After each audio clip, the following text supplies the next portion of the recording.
Guess what? We're back in Daytona Beach. My name is Kenny Abbott with the CycleVision Network, CVN, and this is a special edition of Exhaust Noise live from Daytona. We have the one and only Pat Gonsalves, one of the voices of Daytona, here with us. We're super blessed and really excited to have you here, Pat. We've had a busy day already. We started about 8 o'clock this morning down on the beach at the Daytona 200 Monument. Tell us a little bit about that and what that ceremony was about and kind of recap what happened down there.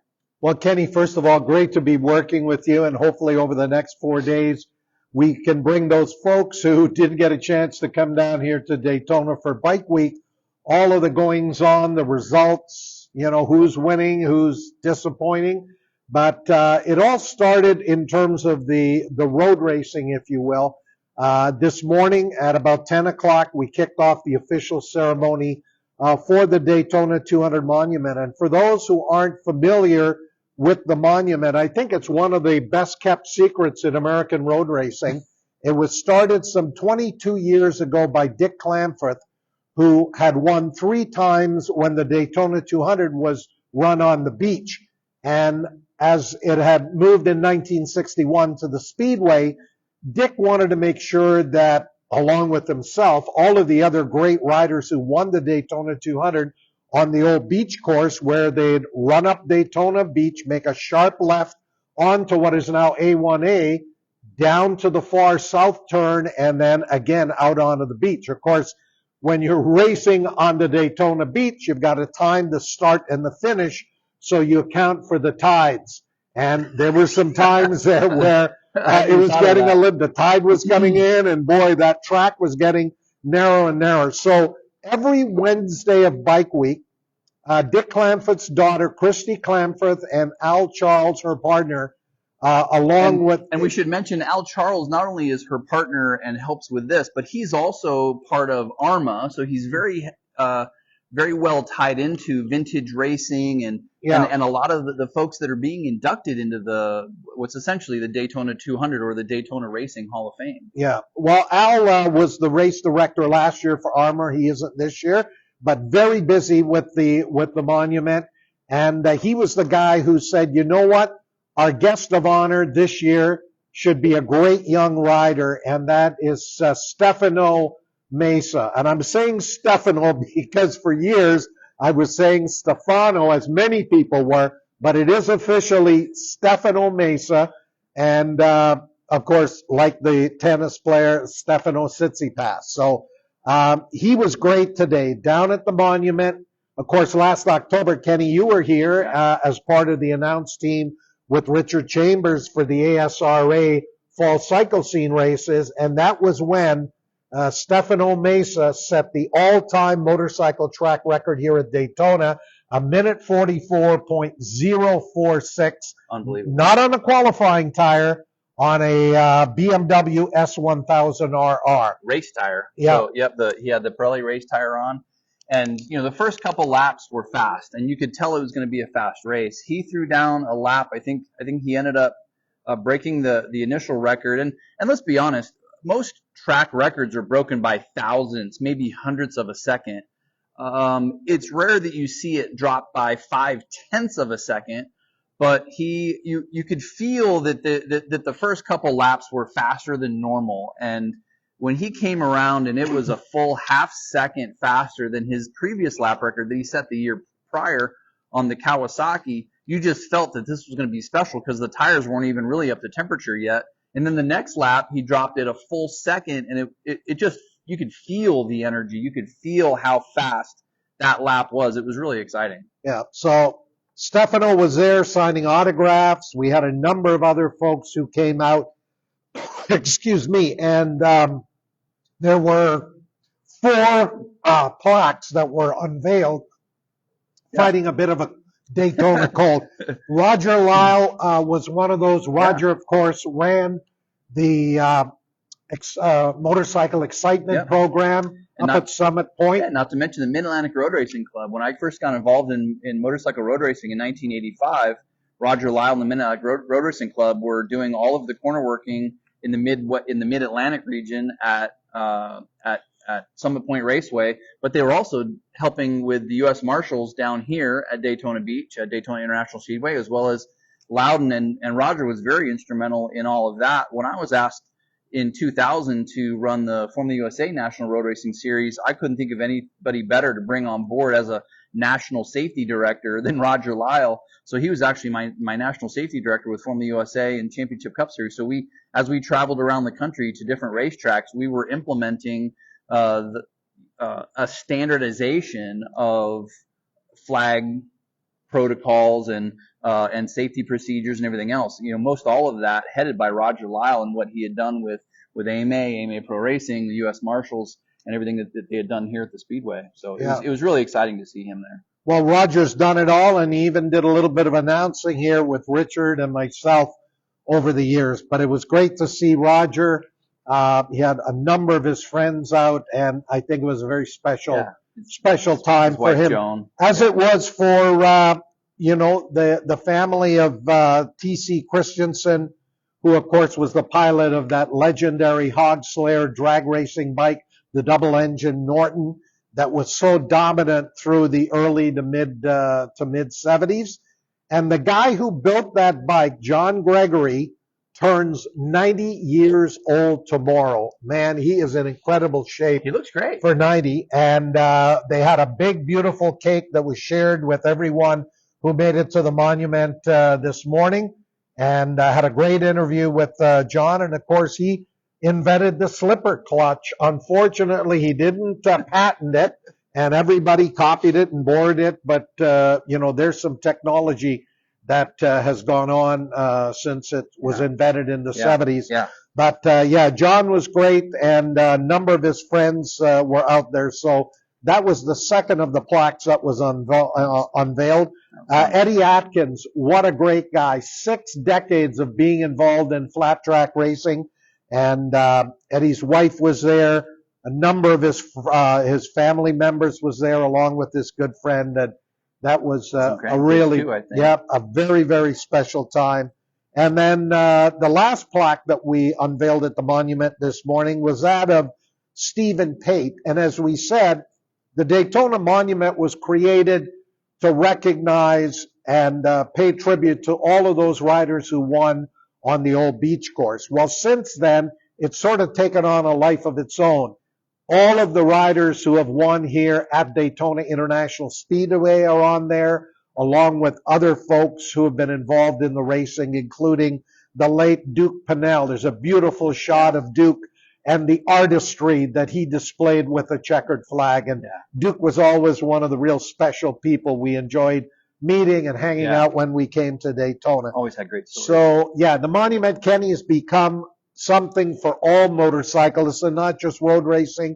There are plaques there for flat trackers, motocross, drag racing guys, and it really is a special place. So, and if you haven't been there, it's really easy to find. It's actually you can just punch it into Google and it takes you right there. But it's behind the Daytona Beach Hilton. Yep. There's a little mall there and some restaurants. It's behind the Bubba Gump Shrimp Restaurant. Just south of the big old not the grandstand, the big stage there, the band shell that's there. Yep. It's a beautiful place, and so there are a lot of places that people want to see when they come to Daytona Beach or they come to Daytona Speedway. That really needs to be one of them. Not only to just recognize the history of the Daytona Speedway and the Daytona 200, but motorcycling history in general. It really is a walk through history. Obviously, as we transition to the Daytona 200 week, it's the 50th anniversary of Giacomo Agostini winning the Daytona 200, the 40th anniversary of Kenny Roberts winning for the 3rd time, the 30th anniversary of the one and only Scott Russell. It's the 20th anniversary of Matt Mladen and the 10th anniversary of one of Danny Eslick's wins. And I know you were here for a good handful of those. But how does it feel for you to be part of the history? Because you and Richard have a plaque there as well. How does it feel for you to be part of that history as well, Pat? Well, Kenny, it really is an honor. As I've said to Richard, before Pat Gonsalves and Richard Chambers did the announcing at Daytona, there was a guy by the name of Roxy Rockwood. And when I came here 50 years ago, as a race fan, I had just started announcing but certainly not at the level or had the experience to come here and announce at Daytona. So Roxy Rockwood was the PA voice when I came here in '74 to watch Agostini win. So that was 50 years ago, and I've only missed once. That was during the pandemic in 2021. Yeah. So it is always a great way to sort of break up the winter, to come down here. But as I said to Richard as well, now that we come back and do the races in October, and hopefully we can work with you this October as the fall cycle scene. ASRA races are here October the 18th, 19th, and 20th. Yeah. So we're still doing those, but Moto America has taken over the Daytona 200, have done a fabulous job, and we'll get into the entry list. As I came here 50 years ago, the number of Canadian riders, European riders, it was very much an international event. Yeah. And I think this year it is the best it's been in probably 2 decades, and we'll get into some of the riders. So Moto America's done a great job, and they've got their team of announcers, and they'll do a great job starting tomorrow of covering all the practice, the qualifying, and the race action. And we should probably mention that if you want to catch all that race action live, it's really easy. You just go to Moto America Live Plus. You can subscribe for that. They had a preseason rate. It was $89. It's now, I think it goes up to $110 starting this week. So but go to Moto America Live Plus, subscribe to that, and you can watch not only live, but you can go back and watch any of the races. They have practice and qualifying. Everything is all there. And because they're doing that live every day of the event, they just pump that broadcast through the PA system here at Daytona International Speedway. And so it relegates us to the media center and doing other fun things. So, but go to Moto America Live Plus. You'll be able to watch all of that. Make sure you subscribe, and you'll be able to catch not only all the action from here at Daytona, but the entire Moto America schedule. So that's how we keep up on everything here. And make sure you subscribe to all the great magazines and stuff up there. Make sure you're following CycleVision Network on social media, and we'll be bringing you more coverage from the events throughout the year as well. So what do you want to transition to next? Dirt track or road racing? Just before I want to sort of put a cap on the Daytona 200 Monument celebration. As we said, we had the big cake for John Gregory, but tomorrow morning is sort of the second half of the Daytona 200 Monument doubleheader.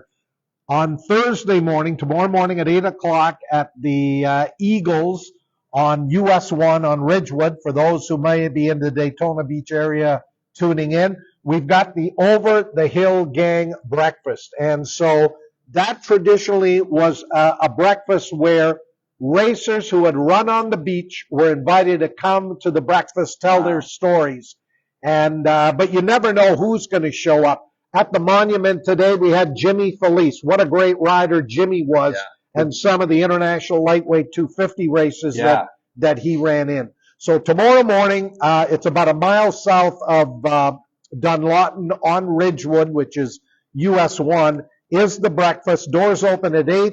The breakfast buffet starts at 8:30, and there'll be lots of stuff going on. And Kenny, you mentioned the 50th anniversary of Giacomo Agostini's win.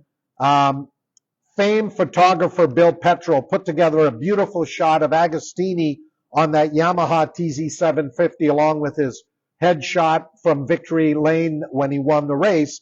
And we've got a couple of those framed, as well as a Kenny Roberts framed photo from his win in '84 that are going to be auctioned off to help raise funds. So you're invited to join us if you're in the Daytona Beach area tomorrow morning at 8 o'clock for the Over the Hill Gang breakfast. Lots going on over the next 3 days, Kenny. I don't know if we're going to be able to shoehorn it into the remaining time we've got. Well, and it's interesting because it's not as jam packed as it used to be, right? We used to be 8 days of events. Yeah. And we had Championship Cup Series racing. Supercross was on Friday night. The drag races up in Gainesville, so they've really spread it out. But there's still a lot going on for sure. Yeah. Well, of course, the Daytona Supercross ran last Saturday night. Monday and Tuesday of this week, I think they had a little bit of rain at times. was the Ricky Carmichael Amateur Supercross, ran on Sunday and Monday.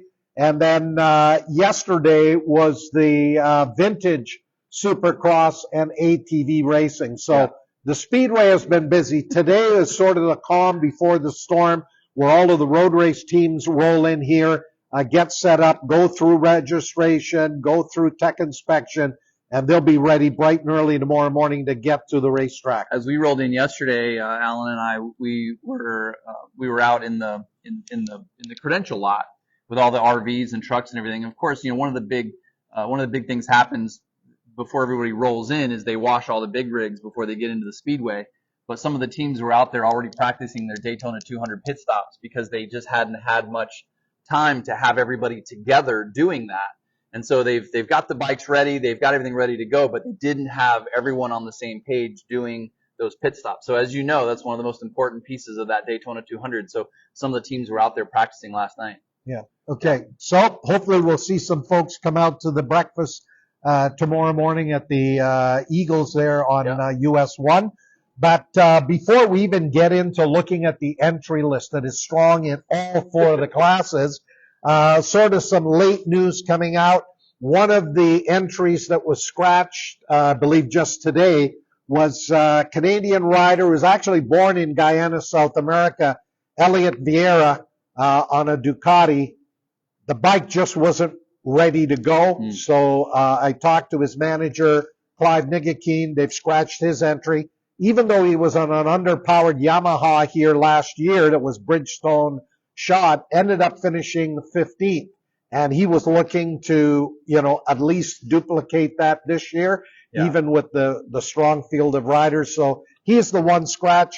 That's the only one I've heard so far. So I think right now you're looking at somewhere in the vicinity of about 65, 66 entries. The big question is, how fast will the pole time be, and where does that create a cutoff? Because you've got to qualify within 110% of the pole time. The other bit of news, today was supposed to be a Bridgestone test session up at Jennings GP. Apparently, yesterday they had rain. It pretty much got washed out. I talked to JF Sear, whose son Maverick Sear is entered in the Daytona 200 on the number 104 Triumph.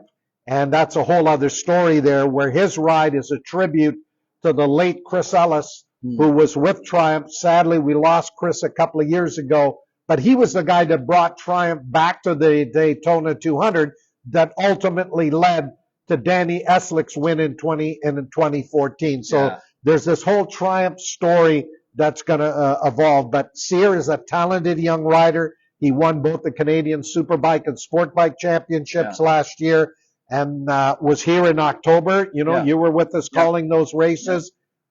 Turned in some pretty impressive lap times. Yeah, and people may not know the significance of why Bridgestone really needed or wanted to get in some more testing time. But, Dunlop Racing Tires has kind of dominated U.S. racing at the pro level for a long, long time. Pirelli has made some inroads, especially here at the Daytona 200. They have a tire that's done well here. They've had some riders that have finished on the podium or have won the race. But there are some big time riders and teams coming over from Europe all on Bridgestones. A lot of the Canadians coming down are all on Bridgestones. And they really wanted to get some extra time here at sea level to be able to run those Bridgestones in a couple extra days before they got to the Speedway. So it'll be really interesting. And as you mentioned, I think earlier, there was some rain that happened with that testing, but they were able to at least get the bikes dialed in a little bit more and play around in the rain a little bit and get some testing done. But that's why this Bridgestone story is really so significant. There are a lot of Bridgestone riders here this weekend, including the Yart Racing Team guys that are coming over, who won the World Championship Endurance Series last year. And they have to be one of the top contenders. All three of them have to be considered top contenders for the Daytona 200. Well, Chuck Giacchetto was the guy who made that all happen here last October. Yeah. He built a very good bike, an R6 Yamaha, that Hanukkah and Fritz both got out there, and they just got faster and faster every time they were on the track. I think they ended up very close to going under a minute 50. So you're getting in the very competitive lap times. But I believe the bikes that they have, these have been built over in Europe, the Yamaha Austrian racing team. So these are going to be quality Yamaha motorcycles. But a big tip of the announcer's cap to Chuck Giacchetto. He's involved again here with his own team, and we'll be seeing him, I'm sure, tomorrow. But he did a great job in putting that program together for the yard team. It'll be interesting to see how well they roll out, right off the truck tomorrow during first practice. Yeah, session. Limited practice. There's that one practice for the Daytona 200 Super Sport riders. And then later in the afternoon, you start, that's the first round of qualifying. They're on the clock. And then we'll get the indication as to how well, certain riders are doing. If you have a problem, you really are behind the 8 ball trying to play catch up. And this is not the place to have a problem. Yeah. And they will seed the field. There'll be 30 plus riders in Group A. Yeah. Those will be, in theory, the fastest of the riders. And then others with perhaps not a lot of experience here at Daytona will be in Group B. So they will practice in those two separate groups and qualify as well later on tomorrow afternoon. And when we come back here for our Thursday show, we'll be able to run down those times, look at maybe some of the surprises from day one, some of the disappointments from day one, but also update on all the news that's going to evolve here over the next 3 days at Daytona. Well, and speaking of that, Spectra Oils just put out a release where they're now the official partner of Moto America. It's a multi-year deal that just came out this week. Steel Commander, the all-American steel building manufacturer, they signed a 3-year deal to sponsor the Superbike class this year. And Bellissimoto, they do parts for Twins bikes. They just signed a multi-year deal as well to sponsor the Twins Cup class. They're based out of Las Vegas. I was just talking to Moto America a few minutes ago. I said, when did that come about? And they're like, we just released that. It literally happened just a couple days ago. So there's a lot happening here. One of the classes, Mission Foods has returned as the premier sponsor of 2 classes, including the Super Hooligans and King of the Baggers. Roland Sands Designs is back in with Super Hooligans again. So there's a lot happening there, and it's really good to see American road racing coming back, and it's great to see it all kick off here at Daytona International Speedway. It's good to have Moto America back here. Yeah, Kenny, the problem I think anybody has when they come to Daytona is how do I fit it all in? And the fact is you don't fit it all in. You got to pick and choose where you're going to be going. Yeah. And in addition to what's happening inside of Daytona International Speedway, just in back of the big stadium is the Daytona Marketplace with about 60 aftermarket parts and accessories and clothing companies, and also many of the manufacturers with their demo rides. They're going to be going right on through the weekend. Yeah. So it is a busy Daytona Bike Week, including Buell. So it's good to see the Buell brand back at Daytona. It's good to see the Buell brand back selling motorcycles again. I think they only sold about 50 motorcycles last year, so I think they're starting to get rolling, but they're taking orders for one of their new models. So it's pretty exciting. We actually stopped at at a buddy's place on the way down here at the Power Sports store in Cincinnati, and to see my buddy Les, and he actually has 2 Buells there. And what they're doing, Pat, is the dealers are able to keep a couple motorcycles in stock there. Customers can come in, look at them, and if they want to buy them, then they purchase the motorcycles, and then Buell ships the keys and the batteries, and then everything is assembled and ready to go, and off they go. So it provides an opportunity for the dealerships to not have any financial risk in stocking them. Customers still have a place to come see them, and then that dealership can actually facilitate the sale for them. So it's a different model. Yeah, different model for sure. Yeah. Kenny, let's briefly touch on the American Flat Track Championship that kicks off here tomorrow night, the first of 2 nights. Royal Enfield has stepped up. They're the sponsors for rounds 1 and 2 on a very tight but challenging Daytona Short Track. You got these big Super Twins machines. It is a handful. And of course, before we went on the podcast there, we were talking about Jared Mees. What a career he has had, going after a record-setting 10th Grand National Championship if he can pull it off. It's unbelievable. He's never done great here at Daytona, but at least on the short track. But I think he's going to give it all he's got to try to win that 10th championship. But yeah, and that's obviously going to be big for him and his team, and you have to think that more than ever before, everyone's going to be pulling for him and putting everything there is into that effort to get him that number 10. Dallas Daniels on the Yamaha has run well here. Yeah. He's going to be giving him lots of competition. The Bauman brothers, Breyer and Bronson on the KTM Duke 790s. And so it's good to see some of these other brands in that Super Twin. So on our Friday show, we're going to bring you all of the results from Thursday night's American Flat Track Royal Enfield. And Royal Enfield, another manufacturer that's making a big push. They've unveiled the new Bullet 350 single. And then just to go back to the Monument this morning, we didn't mention it earlier, but BSA is making a return to the United States. We met the two gentlemen. They've got a 650 BSA Gold Star. The motorcycles, at least these, are being manufactured in India.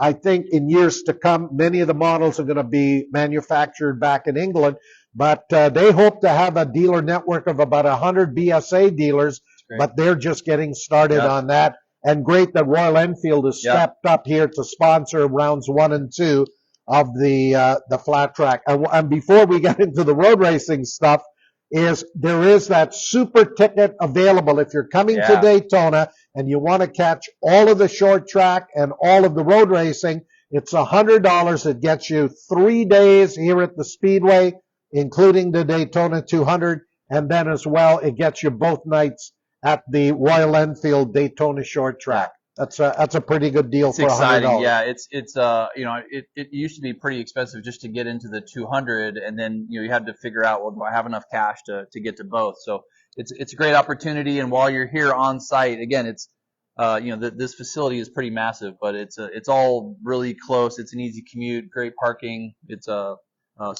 and they've opened up a lot of camping on the infield here. So, and there's still some spots available there. So if you're doing both, it's really easy to camp in the infield and literally just walk through the tunnel, and now you're at the short track. So they've done a really good job of putting all that together. Again, Royal Enfield stepping up as the Royal Enfield North America stepping up as the OEM partner of the progressive AFT flat track series. You mentioned some of the riders. 69 Sammy Halbert will be contesting this weekend on the Dodge Brothers Castrol HD. Halbert, one of the winningest Daytona dirt track racers.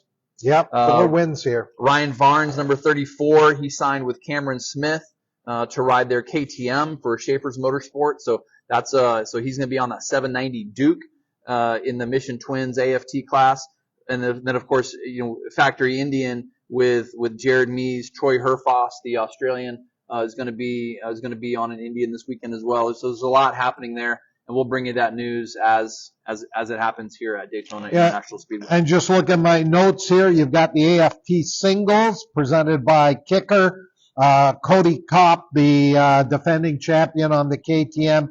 But again, he's got to have a host of other riders gunning for him. You put that number 1 plate on the bike, you may as well put a bullseye on the back of your leathers. Yeah. So should be 2 great nights. The weather in Daytona looks like mid to high 70s over the next 3 days starting tomorrow, and very comfortable at night. You might need a light jacket if you're going to be checking out the short track, but they'll open the gates there at 3 o'clock for practice, and then opening ceremonies at 7, and then right on into the program with a big fireworks display when it's all over. So and as we mentioned, Pat and I will bring you a recap every day at the end of each day from the road racing paddock, and then as soon as we get done here, we're going to jump out and we'll be over at the flat track, and we'll bring you some live coverage from the flat track every night as well. So we're really looking forward to this week. Make sure you're following Cycle Vision Network, CVN, and the Exhaust Noise podcast. Make sure you share that with all your friends and get them all tuned in here this week.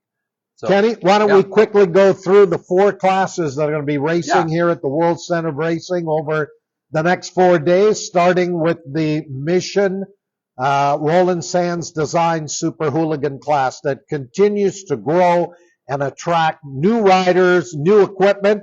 And of course, the guy carrying the #1 plate, Tyler O'Hara, he knows his way around Daytona International Speedway. And I think when you sort of try to handicap the race, he's going to be one of the guys up there in that lead draft. Yeah, that S&S Indian motorcycle, he's riding the FTR 1200. That bike has proven itself year over year. You know, the first year of King of the Baggers, the Indians really stepped out there and really put it to the Harley guys, and they had to go back to the drawing board and make the bikes, you know, better, lighter, more horsepower, handle better.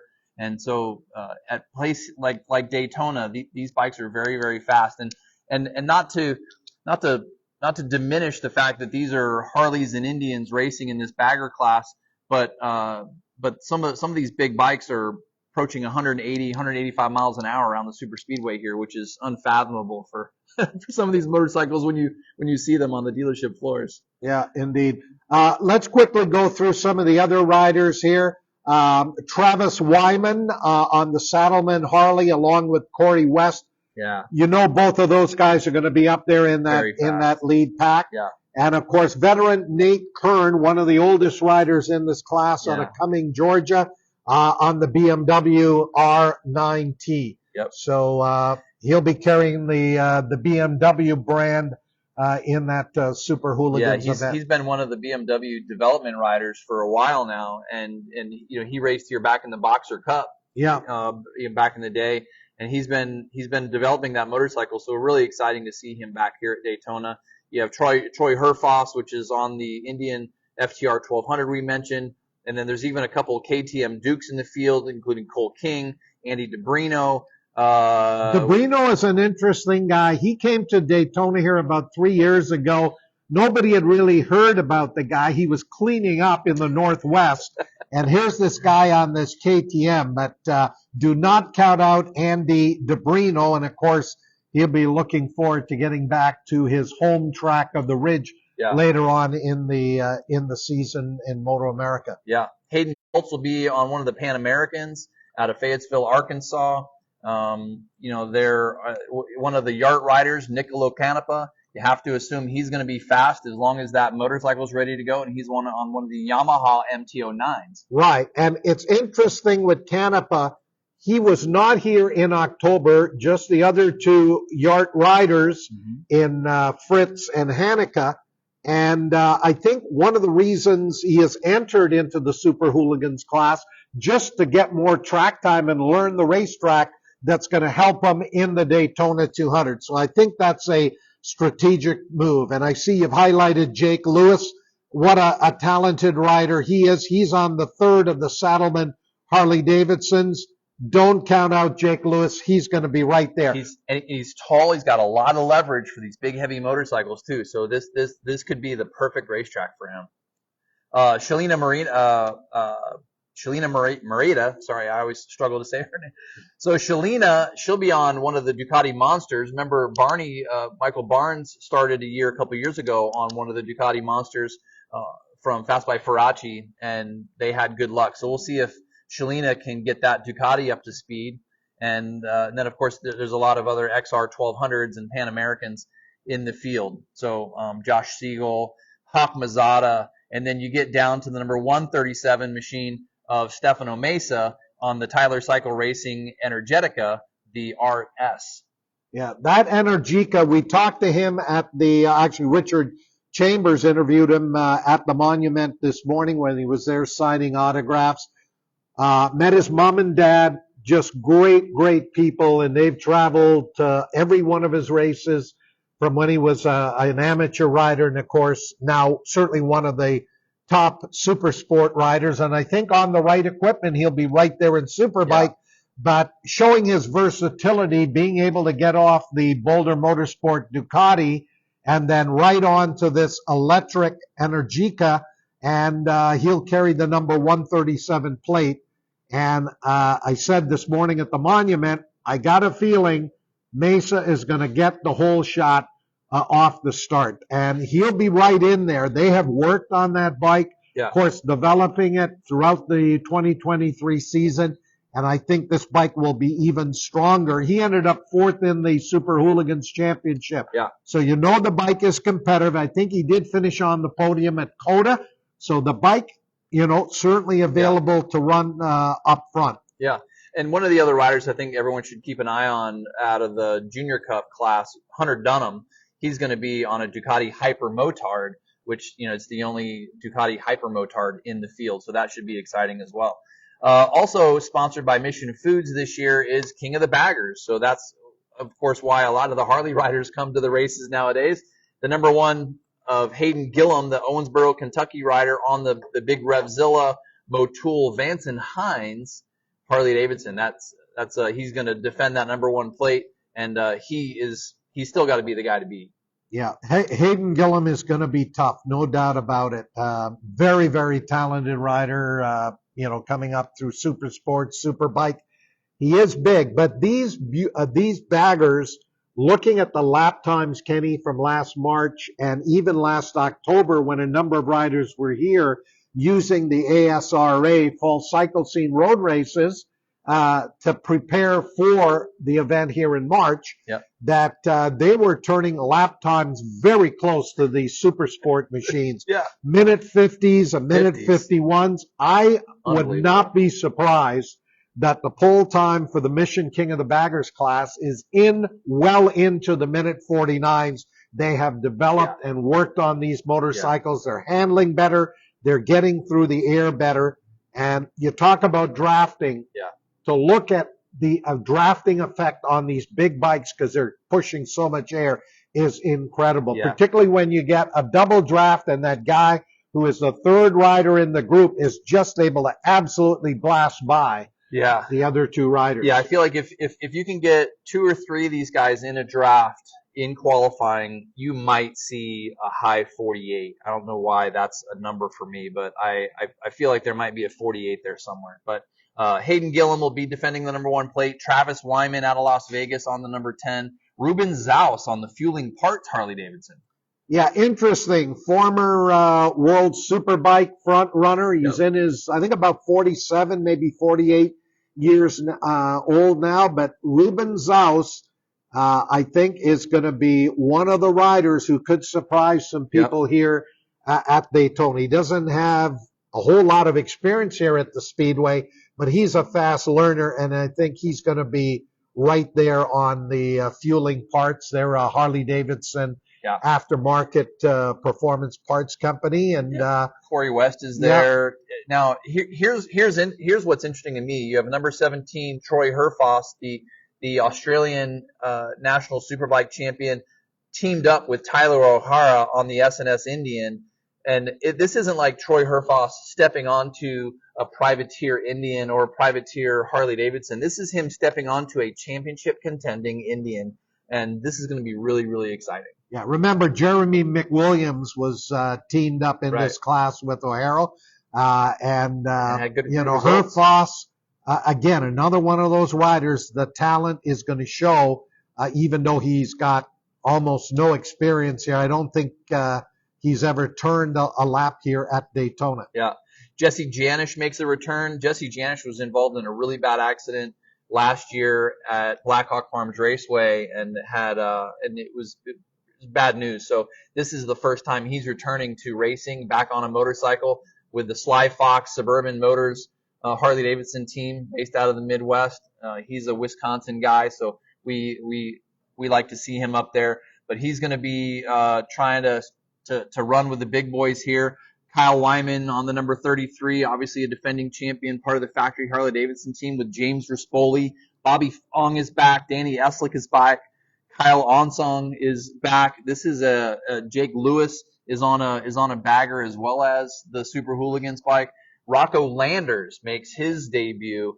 He was one of the winningest riders in the Twins Cup and in the Junior Cup. And he'll be on one of the Suzukis in the Twins Cup, and this is his debut on a Vance and Hines Harley Davidson this year. He'll be on the number 97 with teammate to Hayden Gillum. Yeah, I think with all these 2-rider and in some case 3-rider teams, they're going to try to work together and figure it out in the draft. So qualifying, I think, in the Mission King of the Baggers class is going to be very interesting. How many dancing partners are you going to have out there trying to draft around the Speedway? And one rider who I don't think gets enough credit, Shane Narbonne, out of Lowell, Mass, on the Trask Performance Harley-Davidson. They've been winning all of the Bagger Racing League championships. That, of course, is another Bagger Racing series. And I know that ASRA has started its Bagger class as well. So this partnership with them, this whole Bagger class is just going to continue to grow and grow. So it should be a great Mission King of the Baggers.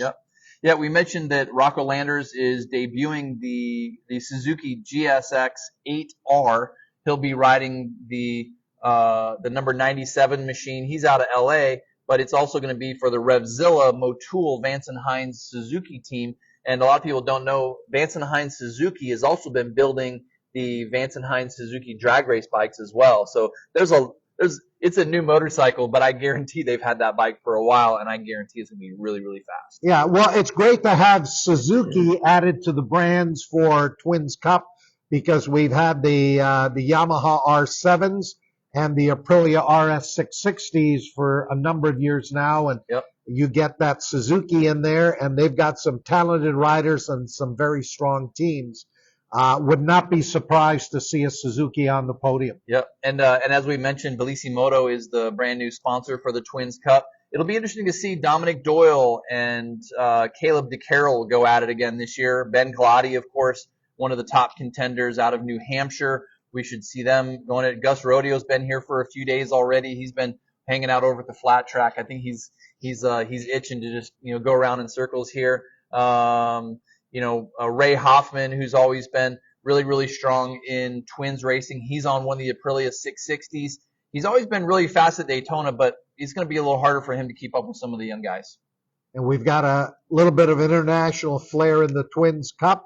Edwin Cosme out of Puerto Rico, one of a number of international riders here, as well as Ed Sullivan from West Sussex, England. He'll be on one of the Yamaha R7s. And remember, Ed Sullivan was down here in the fall cleaning up in all of the Twins classes. That R7 is dialed in here and ready to go. So you gotta believe he's going to be trying to hunt for the draft here and try to get up onto the podium as well. Yeah. So that's the Bellissimoto Twins Cup race.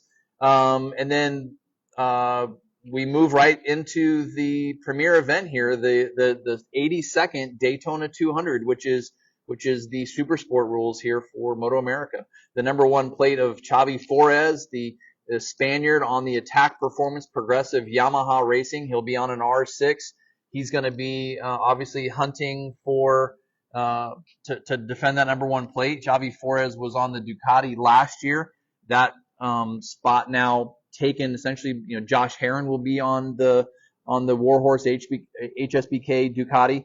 And there are a lot of other Ducatis in this field this year. The Rahal Racing team obviously will have 3 of them, and I have a feeling that we've already talked about the fact that this is probably one of the most contentious Daytona 200s that we will probably see in the last few decades.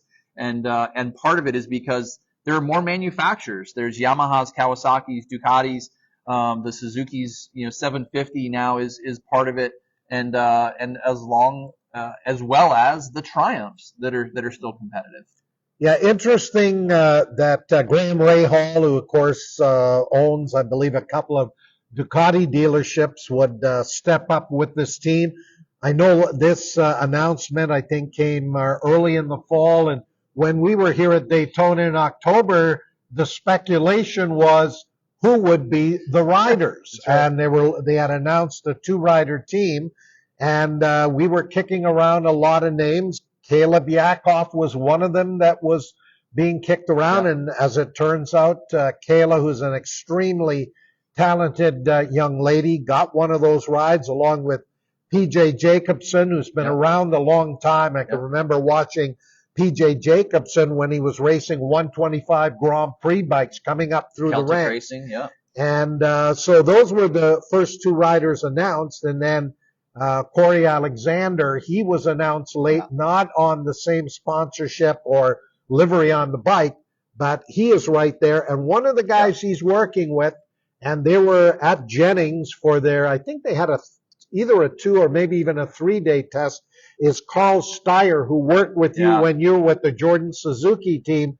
Carl is a very respected guy. He's a master electrician by trade, but a very, very talented technician. And a Canadian. Yeah, and there's a few of those down there, as is Rick Hobbs, the race director with Moto America. But that Rahal team, I think they are going to really impress because, first of all, Graham hired a guy who certainly knows his way around a racetrack and how to win championships. You're talking about Ben Spies, Ben maybe? Spies, yes. And Ben, of course, knows who all the good guys are, and I'm sure he handpicked a lot of the crew on those teams. Yeah. So those Ducatis are going to be ready to rock out here tomorrow morning. Yeah, they were here when we rolled in last night, and I went over there, and I almost felt like I was walking into a Jordan Suzuki team meeting. There was a good handful of people there that were on our Jordan Suzuki team, people that had worked for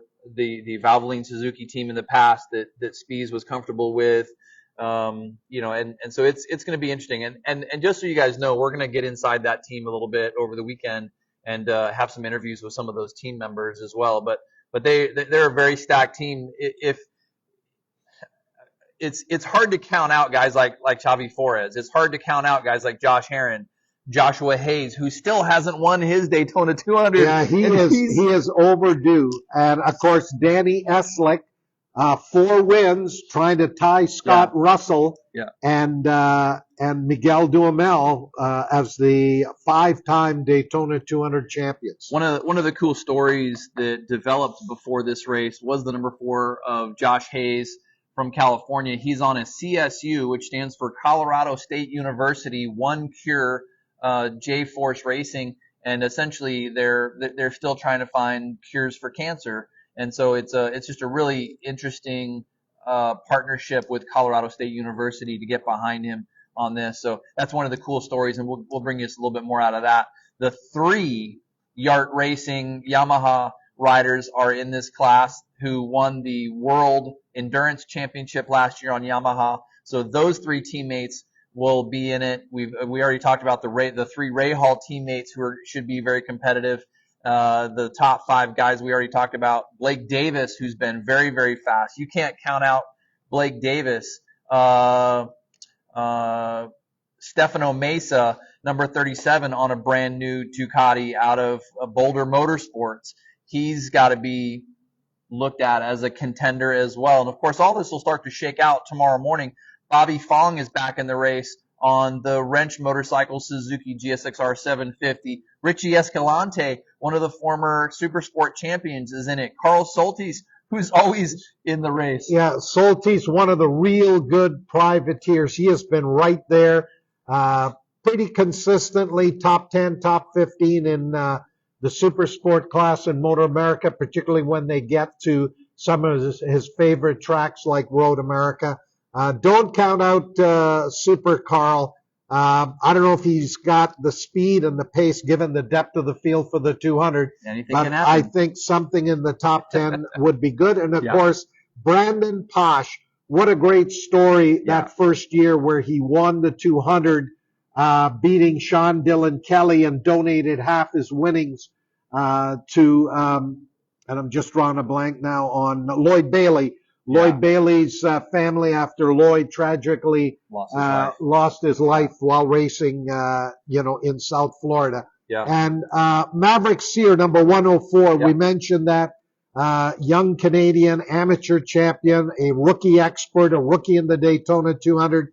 And his bike is a tribute to the late Chris Ellis, who was the guy behind Triumph's return to the Daytona 200. And Kenny, I remember after Eslick won on that Triumph, they had an amazing victory party across the way here at a steakhouse just across from the Speedway. So I think it's going to be a learning race for Maverick Sear. I think he needs to certainly push it, but finish the race and get a solid finish in. So we'll be following him closely. Yeah, you've also got the number 70 of Tyler Scott, the Vision Wheels M4 XR Suzuki rider who's teamed with Teague Hobbs this year. He was the guy who won the Loudon Classic at its 100th anniversary. That race that was red flagged 9 times, and he eventually won.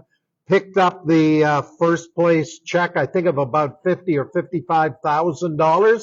And the purse is exactly that this year again. That is June the 8th at New Hampshire International Speedway. Yep. But keep an eye on Tyler Scott. He is going to be right there as well. Ben Young, Danilo Lewis will be number 74. He's a Brazilian rider, former Brazilian national champion.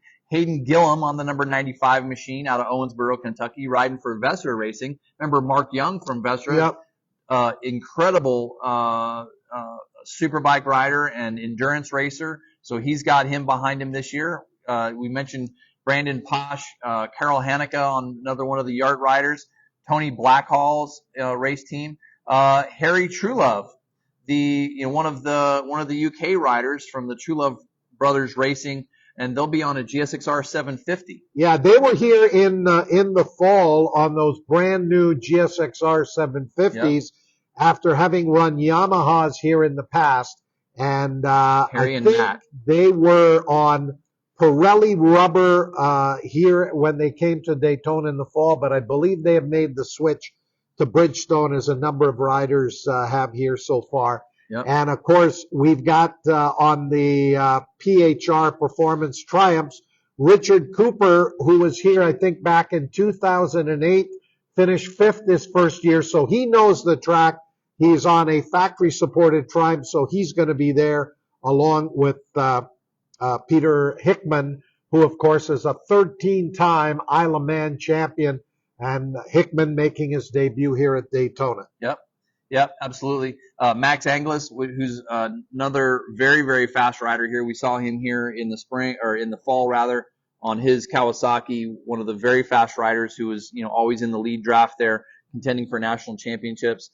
This is going to be, as we mentioned, one of the most contentious Daytona 200s that we've seen in a long, long time. A lot of international riders, some really good teams that have come over with strong riders. And not only, we've had strong riders in the past, but sort of a privateer effort, not a strong team. You have a lot of really strong riders with really strong teams this year. It's going to be really interesting. I can't wait to see how the first practice session shakes out tomorrow morning. Yeah, it should be outstanding. And Kenny, we've been talking leading up to the Daytona 200 Bike Week here, looking at just how close and talent-laden the field is. It's not just the rider. They have got to have a very strong, experienced team to get them in and out of the pits with fresh rubber and gas. Yeah. And I think that's where this race could very well be won or lost. And when you look at a team like Yart, that's all they do in those World Endurance. They're going to bring over some of their most skilled and fastest people on those pit stops. And it's not even about the parts, it's the timing. It's the personal timing, knowing it's the muscle memory of timing. We were watching teams get ready last night out in the parking lot, and teams are practicing over here in the paddock, in the garages. It's going to take about 10 seconds to dump a full can of fuel. 10 seconds. So if you can get everything else done in 10 seconds, you're going to be one of the fastest teams off pit road. What it looks like to me from looking at the teams that I was watching, most of the very fast pit stops times are going to be around 11 or 12 seconds. If they can stay under 12 seconds, they're going to make up some serious time on pit road. It looks like the average times are going to be somewhere between 12 and 15. And if you're slower than 15, you're going to lose time on pit road. Yeah. A couple of other things about the pit stops. We'll check tonight. We're meeting up with Rick Hobbs, our good friend who we've known for decades, who's done, I think, an outstanding job as the race director with Moto America. I believe it's 60 miles an hour. There is a speed limit. Remember, Brandon Posh lost a bunch of spots last year when he was caught speeding on pit road. So that's going to be very, very important for the Daytona 200 to make sure that you're not speeding during those two scheduled Follow the pit rules. stops. Yeah, indeed. Yep. So a lot coming up with CycleVision Network and Moto America and Progressive AFT this week. Make sure you stick with us again. Make sure you follow the podcast and make sure you share it with all your friends. We got a few things to wrap up here, and there's a couple dinners that we got to get Pat out to his dinner so he can take care of 32 very special VIP guests. And but make sure you join us through the weekend. Make sure you're following us on CycleVision Network for all the cool exhaust noise podcast stuff. And we're going to put it out on different social media. So you'll see it on TikTok. You'll see it on our website and everything else. But as long as you stick with us here on our Facebook page, you'll catch everything live from the weekend. A lot of other stuff going on, Pat. I know you've got some more news about some of the things happening. What are some of the things you're excited about over the next couple of days? Well, certainly I'm going to be spending most of the next 3 days at the Speedway. After we get away from the Over the Hill Gang breakfast tomorrow, we'll be coming right here just to see what some of those early top practice times are.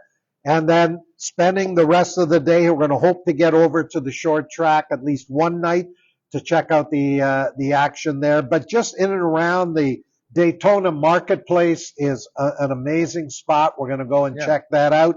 I've got some T-shirt orders to fill for people back home who didn't get a chance to get down here. And I've got the golf clubs in the car, but I haven't used them yet. Maybe on Sunday. But I thought about packing them. I was already overloaded, and I said, "There's absolutely no way I'm going to get 4 hours to play golf." But I wanted to acknowledge a couple things that you and Richard are doing for the Speedway. They have, well, I'll say thousands and thousands of vintage photos of racing here at the Speedway. And unfortunately, they don't know who everybody is that's in those photos. And luckily enough, between yourself and Richard Chambers, you have a wealth of knowledge of who some of these guys are. And Richard actually raced against a lot of these guys. So you guys are spending a lot of time with the Speedway archives department identifying who a lot of these motorcyclists are so that they can properly record them in the history of the Daytona race. Yeah, well, I spent Monday, a good portion of Monday and Tuesday, along with Richard, just going through, we must have gone through 400 photographs. I want to share with the folks out there just a couple of those. So if they've got 3 copies of the photo, those go in the file. And Richard and I think with the exception of a few of the photos from the beach and for some of the multi-rider crashes at the chicane, we were able to identify quite a few of them. But if you can see this off of the camera, they had about 10 copies of this. This is a young Freddie Spencer, 1985 at Daytona, winning the first time the 200 was contested as a superbike class. Wow. And of course, Freddie went on to win Formula One and the 250 race, the only time that has ever been done. So they've got some incredible photos. And if somebody's working on a research project, doing a documentary, it's a great source. Wow. And they had a bunch of these as well.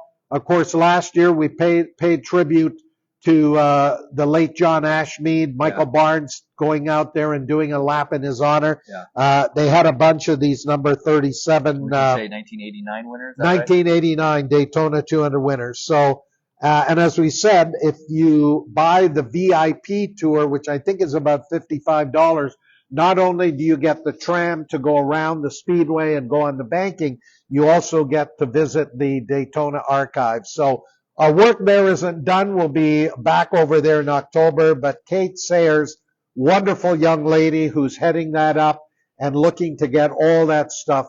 But that's just the motorcycle stuff. If you're a NASCAR fan, man, they have got just filing cabinets and filing cabinets of Well, thanks of for photos. everything that you guys are doing there as well. Because, obviously just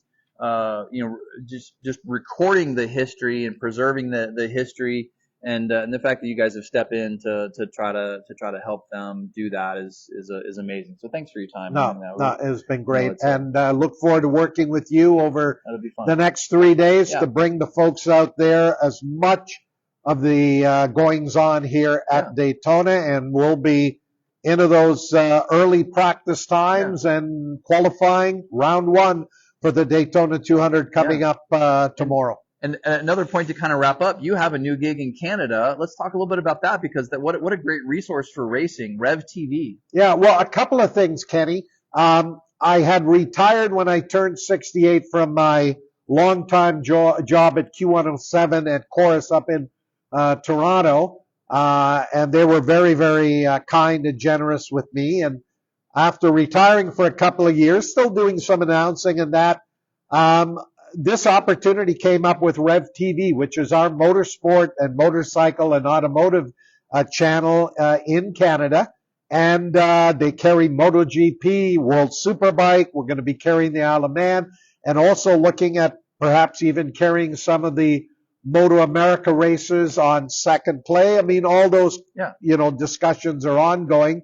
Also looking at perhaps the Loudon Classic as well. So it's a small company. It'll only be 4 years old in May, and I'm absolutely having a blast. They're selling advertising for them. And Honda stepped up. They're sponsoring our MotoGP and World Superbike coverage. And a lot more work to be done. But we're having an absolute blast. Doesn't even feel like a job, because I'm doing all this stuff that I absolutely love. Yeah. Well, let us help you. Let's make sure that everybody goes and follows RevTV Canada. Make sure you're liking and following all their pages, and make sure that you're subscribing to everything that they have there. Again, they're bringing motorsports alive. They're promoting motorsports. So let's make sure that we're helping to promote them and get them out there and help them be successful. It's going to help. The more people that are following, the easier it's going to be for Pat to sell ads for it. So let's make sure we're supporting Pat and the RevTV folks by going on all their social media outlets and liking all that. Yeah, well, I appreciate that, Kenny. And I work with just a great group of small company, as we said, Mike Garrow and Ed Canerva, who's an avid motorcyclist. Great people to work with, and we're just having an absolute blast working for RevTV right now. And Daytona will always be special. As I said, 50 years of coming down here, and I've met so many incredible people, and we met a bunch more out at the Monument today, including John Gregory. We'll give him a birthday wish. He turns 90 years young tomorrow. Wow. And what a great individual. Yeah, I was spending a few minutes talking to you and Richard down there, and I turned around and there was Jimmy Felice. I almost tripped over him. And, he's such a great guy and such an enthusiast of motorcycle racing. And the funny thing is, the last, few years that I've seen Jimmy at the racetracks and everything, it's hard to even think that he's working, but you know that he is. But he's so enthusiastic about just being around races and his attitude, and and he's so gracious to his fans. And I hope that this generation coming up appreciates the fans and the racing and the industry as much as Jimmy does, because he really puts a great face on it. Great, Kenny. Yeah. Well, thanks, guys. We appreciate it. Our inaugural show from Daytona International Speedway here. We're going to be bringing you live footage every day. We're going to have a recap every day of everything that's happening here, and then watch through the day, as well as we'll do some live behind the wall interviews with teams, riders, and sponsors. So stick with us. We appreciate you hanging out with us. Cycle Vision Network and the first ever Exhaust Noise podcast from Daytona International Speedway. We'll see you back here tomorrow morning. Take care. Bye-bye.